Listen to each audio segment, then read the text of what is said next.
আজ শ্রাবণ মাসের দ্বিতীয় সোমবার। এই উপলক্ষে শিবের মাথায় জল ঢালতে উপচে পড়া ভিড় দেখা গেল পুরুলিয়ার অযোধ্যা পাহাড়তলির লহরিয়া শিব মন্দিরে। এদিন রাতভোর থেকেই প্রচুর পুণ্যার্থীদের ভিড় জমে মন্দিরে। বাংলা ছাড়াও পার্শ্ববর্তী ঝাড়খণ্ড রাজ্য ও ওড়িশা রাজ্য থেকে পুণ্যার্থীরা প্রতি বছরের মতো এবছরও উপস্থিত হয়েছেন পুজো দিতে। লহরিয়া শিব পূজা কমিটির তরফে বিভিন্নভাবে নিরাপত্তার ব্যবস্থা ছিল, পাশাপাশি স্থানীয় পুলিশ প্রশাসনের ভূমিকা ছিল চোখে পড়ার মতো। আজকে শ্রাবণের দ্বিতীয় সোমবার, অন্যান্য বছরের তুলনায় এবারে ভিড় সংখ্যা কীরকম দেখছেন আপনারা? অন্য বছরের তুলনায় ভিড় এবছর অতিরিক্ত হয়েছে, অনেক বেশি হয়েছে। এটা তো শ্রাবণের দ্বিতীয় সোমবার, যে তুলনায় ভিড় হয় সে তুলনার থেকে এবছর অনেক ভিড় হয়েছে। কোথায় কোথা থেকে লোকজন আসছেন? আমাদের এইখানে পশ্চিমবঙ্গ তো থাকছে, আমাদের এটা পশ্চিমবঙ্গের মধ্যে পড়ছে পুরুলিয়া ডিস্ট্রিক্ট। এছাড়াও রয়েছে ঝাড়খণ্ড, উড়িষ্যা, বিহার। আপনার প্রচণ্ড পরিমাণে এখানে লহরিয়া বাবাকে জল ঢালার জন্য পুণ্যার্থী আসছেন।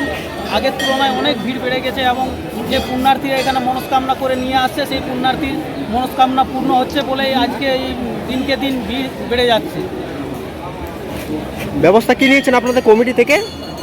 আমাদের কমিটি থেকে যথেষ্ট পরিমাণে স্বেচ্ছাসেবক রয়েছে এবং আমাদের সহযোগিতায় রয়েছে আমাদের লোকাল থানা বাগুন্ডি থানা থেকে যে স্বেচ্ছাসেবক রয়েছে, সিভিক রয়েছে, হোমগার্ড রয়েছে এবং সিআই সাহেব নিজে এসেছিলেন, নিজে ভিজিট করে দেখেছেন।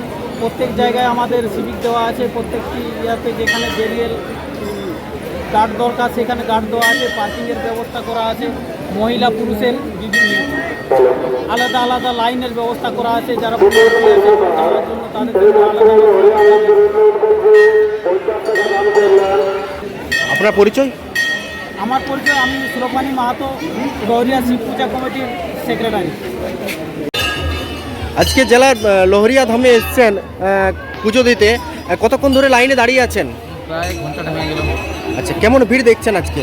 প্রচুর ভিড় আছে। এর আগে এসছেন এখানে? হ্যাঁ, এর থেকে অন্য বছর ছিলাম, আগাম বছর। কেমন লক্ষ্য করছেন আজকের ভিড়? ভিড় মোটামুটি আছে, অন্য বছরগুলো এখন কম, আরও দুটো সোমবার আছে। আচ্ছা, এখনো পুজো দেননি আপনারা? না, হয়নি, লাইনে দাঁড়িয়ে আছে। কি নাম আপনার? আমার অপূর্ব মাহাতো। বাড়ি?